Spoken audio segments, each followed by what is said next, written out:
मैं कोई मुख्यमंत्री का न तो दावेदार हूँ न कोई विधानसभा चुनाव लड़ने वाला हूँ। हमारी पार्टी में विधानसभा चुनाव में कौन चेहरा होगा, मुख्यमंत्री कौन बनेगा, ये तय है कि पार्लियामेंट्री बोर्ड निर्णय करता है। प्रदेश में साल के अंत में विधानसभा चुनाव होने हैं। कांग्रेस, बीजेपी के साथ ही अन्य दलों ने भी चुनावों को लेकर कमर कस ली है।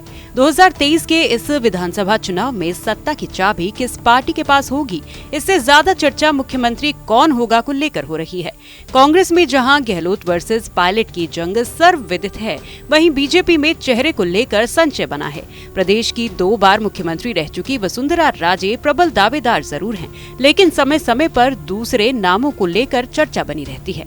इसी साल मार्च के महीने में बीजेपी आलाकमान ने प्रदेश अध्यक्ष के तौर पर सांसद सीपी जोशी की नियुक्ति की थी। सीपी जोशी से भी टीवी9 राजस्थान की टीम ने जब मुख्यमंत्री के चेहरे को लेकर सवाल किया तो सुनिए उनका जवाब क्या था।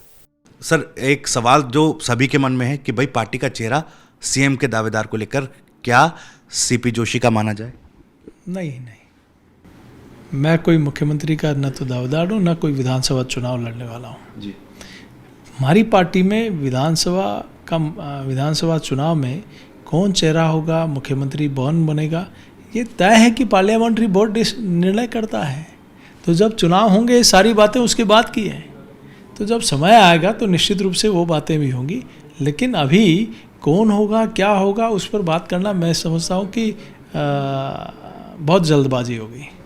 अब 2 बार की मुख्यमंत्री रह चुकी वसुंधरा राजे, जिन्हें प्रदेश में महारानी के नाम से भी जाना जाता है, उनकी जगह चर्चा है कि बीजेपी जयपुर की राजकुमारी और राजसमंद से सांसद दिया कुमारी को आगे कर रही हैं। इन संभावनाओं को बल उस वक्त और मिल गया जब नए अध्यक्ष सीपी जोशी की टीम में उनकी एंट्री हुई। दरअसल 1 जुलाई की देर रात भाजपा प्रदेश कार्यकारिणी की लिस्ट जारी हुई। इस लिस्ट में दिया कुमारी के नाम के आगे प्रदेश महामंत्री लिखा था। अब दिया कुमारी को जोशी की टीम में जगह मिलने के साथ ही एक बार फिर से प्रदेश में उनके मुख्यमंत्री की दावेदारी को लेकर भी चर्चा होने लगी है।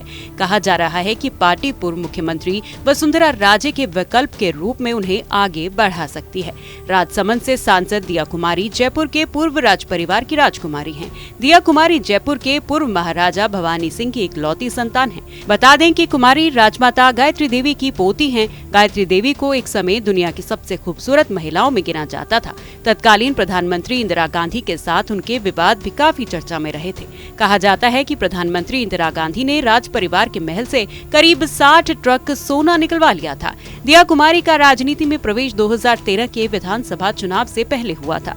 सितंबर 2013 में वसुंधरा राजे की चुनावी यात्रा की आखिरी बड़ी रैली जयपुर में हुई थी। इस रैली को गुजरात के तत्कालीन मुख्यमंत्री नरेंद्र मोदी ने संबोधित किया था और इस रैली में दिया कुमारी का राजनीति में प्रवेश हुआ था। वसुंधरा राजे ने उन्हें पार्टी की सदस्यता दिलवाई थी। बीजेपी की सदस्यता के साथ ही दिया को सवाई माधोपुर विधानसभा का टिकट मिला। उनके सामने थे बीजेपी छोड़ने वाले कद्दावर नेता किरोड़ी लाल मीणा।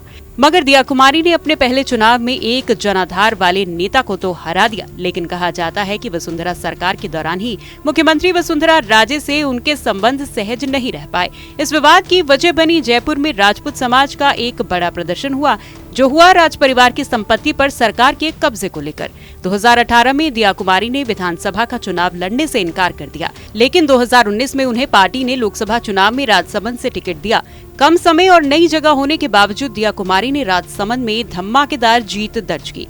अब जब प्रदेश विधानसभा चुनाव के मुहाने पर खड़ा है और सबसे बड़ा सवाल मुख्यमंत्री को लेकर है, ऐसे में संभावना जताई जा रही है कि बीजेपी राजपूत वोट बैंक को अपने पाले में करने के लिए सांसद दिया पर दांव खेल सकती है। कहा जाता है कि 2018 में वसुंधरा राजे की हार की एक वजह राजपूत समाज की नाराजगी भी थी। दरअसल वसुंधरा सरकार के राजमहल विवाद और गैंगस्टर आनंद पाल के एनकाउंटर से राजपूत समाज सरकार से खफा था, जिसका नतीजा बीजेपी को राजस्थान की सत्ता गंवाकर भुगतना पड़ा था।